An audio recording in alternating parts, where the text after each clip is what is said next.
بسم اللہ الرحمن الرحیم۔ السلام علیکم دوستو۔ حضور اکرم صلی اللہ علیہ وآلہ وسلم نے اپنی بیٹیوں کے نکاح بہت سادگی سے کیے، لیکن بی بی فاطمہ کا نکاح بہت دھوم دھام سے کیا۔ یہ موقع آپ صلی اللہ علیہ وآلہ وسلم کی زندگی کا پرمسرت واقعہ تھا۔ اس سے پہلے بی بی فاطمہ کا رشتہ لے کر حضرت ابوبکر صدیق اور حضرت عمر فاروق رضی اللہ تعالیٰ عنہ اور دیگر اصحاب آئے، مگر آپ نے انہیں کوئی جواب نہیں دیا۔ ایک دن حضرت ابوبکر صدیق، حضرت عمر فاروق اور حضرت سعد مسجد نبوی میں بیٹھے تھے اور باہم حضرت فاطمہ کے رشتے کے بارے میں گفتگو کر رہے تھے۔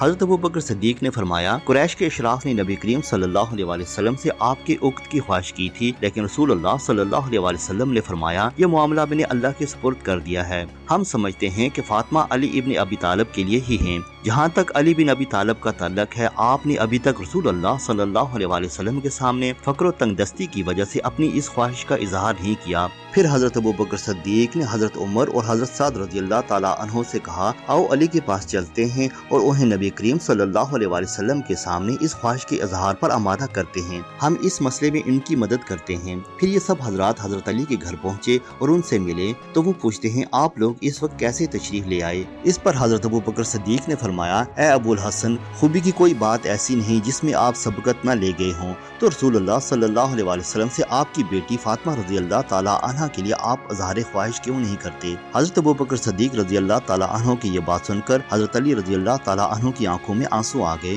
تو وہ فرمانے لگے، آپ حضرات نے میرے زخموں کو کریدا ہے، میرے جذبات کو جھنجھوڑا ہے، میرے ان خوابوں کو بیدار کیا ہے جو میں ایک مدت کے لیے چھپائے بیٹھا ہوں۔ کون ان سے شادی کا خواہش مند نہیں ہوگا؟ صرف میری غربت آڑے آ رہی ہے، میرے پاس ایسا کچھ بھی نہیں جس کی بنا پر میں اس راہ پر قدم بڑھاؤں۔ ان حضرات نے سمجھایا کہ آپ کو کوشش کرنی چاہیے، حضور اکرم صلی اللہ علیہ وآلہ وسلم آپ سے کچھ نہیں مانگیں گے۔ آخرکار حضرت علی رضی اللہ تعالیٰ عنہ نے ان حضرات کے سمجھانے پر اپنے آپ کو آمادہ کر لیا۔ چنانچہ ایک دن رسول اللہ صلی اللہ علیہ وآلہ وسلم کے گھر تشریف لے گئے، لیکن شرم و حیا کی وجہ سے اپنا مقصد بیان نہ کر سکے اور واپس آ گئے۔ اسی طرح 2-3 دن رسول اللہ صلی اللہ علیہ وآلہ وسلم کے گھر تشریف لے گئے مگر اپنا مقصد بیان نہ فرما سکے۔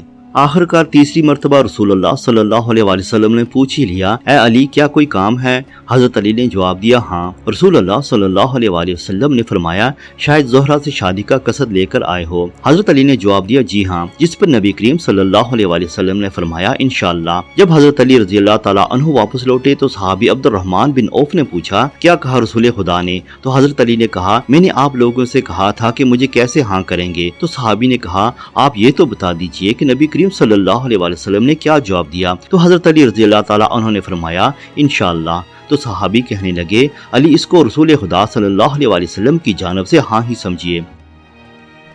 چونکہ مشیت الہی بھی یہی چاہ رہی تھی کہ یہ عظیم رشتہ برقرار ہو، لہذا حضرت علی کے رسول اللہ صلی اللہ علیہ وآلہ وسلم کے سامنے جانے سے پہلے ہی آپ صلی اللہ علیہ وآلہ وسلم کو وحی کے ذریعے سے اس بات سے آگاہ کیا جا چکا تھا، اور بہتر تھا کہ حضور اکرم صلی اللہ علیہ وآلہ وسلم اس نسبت کا تذکرہ حضرت فاطمہ سے بھی کرتے۔ آپ اپنی صاحبزادی کے پاس تشریف لائے اور فرمایا، آپ علی کو بہت اچھی طرح سے جانتی ہیں، وہ میرے سب سے زیادہ نزدیک ہیں، علی اسلام کے خدمت گزاروں اور بافضیلت افراد میں سے ہیں۔ میں نے خدا سے یہ چاہا تھا کہ وہ تمہارے لیے بہترین شوہر کا انتخاب کریں، اور خدا نے مجھے یہ حکم دیا ہے کہ میں آپ کی شادی حضرت علی سے کر دوں۔ آپ کی کیا رائے ہے؟ حضرت بی بی فاطمہ رضی اللہ تعالیٰ عنہا خاموش رہیں۔ پیغمبر اسلام آپ کی خاموشی کو آپ کی رضامندی سمجھ کر خوشی کے ساتھ تکبیر کہتے ہوئے وہاں سے اٹھ کھڑے ہوئے۔ جب اللہ پاک کی جانب سے جبرائیل علیہ السلام وحی لے کر آئے کہ فاطمہ کا نکاح حضرت علی سے طے کر دیا جائے، لیکن اس کے باوجود نبی کریم صلی اللہ علیہ وآلہ وسلم نے بی بی فاطمہ سے اس نکاح کے بارے میں ان کی رضامندی جاننی چاہی۔ جب بی بی فاطمہ کی جانب سے رضامندی کا اظہار ہوا تو آپ صلی اللہ علیہ وآلہ وسلم نے حضرت علی کو بلایا اور کہا،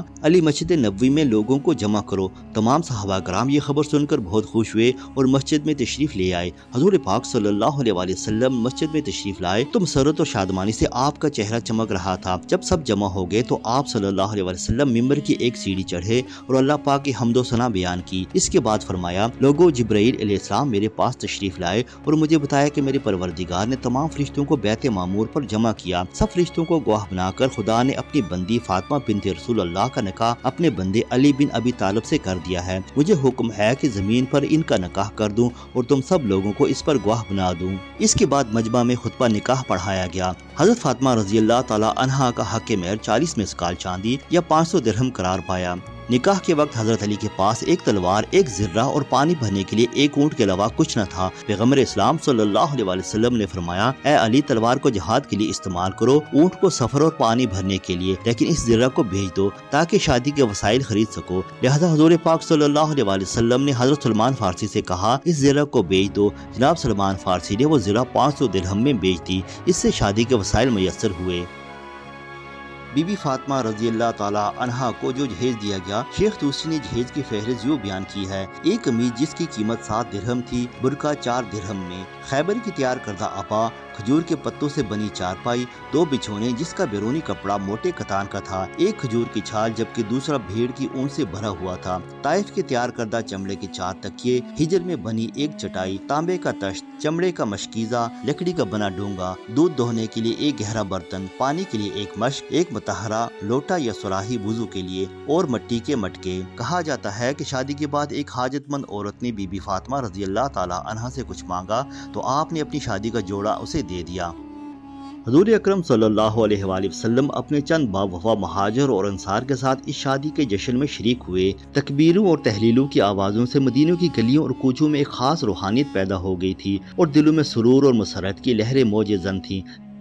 دوستو، ولیمہ کی دعوت کے لیے پیغمبر اسلام صلی اللہ علیہ وآلہ وسلم نے بلال حبشی رضی اللہ تعالی عنہ کو بلایا اور فرمایا کہ میری بیٹی کی شادی میرے چچا کے بیٹے سے ہو رہی ہے، میں چاہتا ہوں میری امت کے لیے شادی کے دن کا کھانا دینا ایک سنت ہو جائے، اس لیے جاؤ اور ایک بھیڑ اور 5 مرد جو مہیا کرو تاکہ مہاجرین اور انصار کو دعوت دوں۔ حضرت بلال رضی اللہ تعالی عنہ نے یہ کھانا تیار کروایا اور رسول اکرم صلی اللہ علیہ وآلہ وسلم کے پاس تشریف لے آئے۔ آپ نے یہ کھانا اپنے سامنے رکھا، لوگ پیغمبر اسلام کی دعوت پر گروہ در گروہ مسجد میں داخل ہوئے اور سب نے کھانا کھایا۔ جب سب کھا چکے تو کچھ مقدار میں کھانا بچ گیا تو اسے آپ نے عورتوں کے پاس بھجوا دیا اور حضرت بلال سے فرمایا کہ اس کھانے کو عورتوں کے پاس لے جاؤ اور کہو کہ وہ خود بھی کھائیں اور جو بھی اگر ان کے پاس آئے تو اسے بھی اس کھانے سے حصہ دیں۔ ولیمے کے بعد رسول اکرم صلی اللہ علیہ وآلہ وسلم حضرت علی کے ہمراہ گھر میں داخل ہوئے اور حضرت فاطمہ کو آواز دی۔ جب فاطمہ نزدیک آئیں تو دیکھا کہ رسول اکرم صلی اللہ علیہ وآلہ وسلم کے ساتھ حضرت علی بھی ہیں۔ رسول اکرم صلی اللہ علیہ وآلہ وسلم نے فرمایا، فاطمہ نزدیک آ جاؤ۔ جب بی بی فاطمہ حضور پاک صلی اللہ علیہ وآلہ وسلم کے نزدیک آئیں تو رسول اللہ صلی اللہ علیہ وآلہ وسلم نے حضرت فاطمہ کا ہاتھ پکڑا اور حضرت علی کے ہاتھ میں دے دیا تو فرمایا، خدا کی قسم میں نے تمہارے حق میں کوئی کوتاہی نہیں کی اور تمہاری عزت کی اور اپنے خاندان کے بہترین فرد کو تمہارے لیے منتخب کیا۔ خدا کی قسم تمہاری شادی ایسے فرد سے کر رہا ہوں جو دنیا اور آخرت میں سید و آقا اور صالحین سے ہے، اپنے گھر کی طرف جائیں۔ خداوند یہ شادی آپ کے لیے مبارک فرمائے اور آپ کے کاموں کی اصلاح فرمائے۔ حضور پاک صلی اللہ علیہ وآلہ وسلم نے اس مبارک جوڑے کے حق میں دعا فرما کر اسے خدا کے حوالے کر دیا۔ اس طرح کائنات کے سب سے بہترین جوڑے کی شادی کے مراسم نہایت سادگی اور عزت و احترام سے انجام پائے۔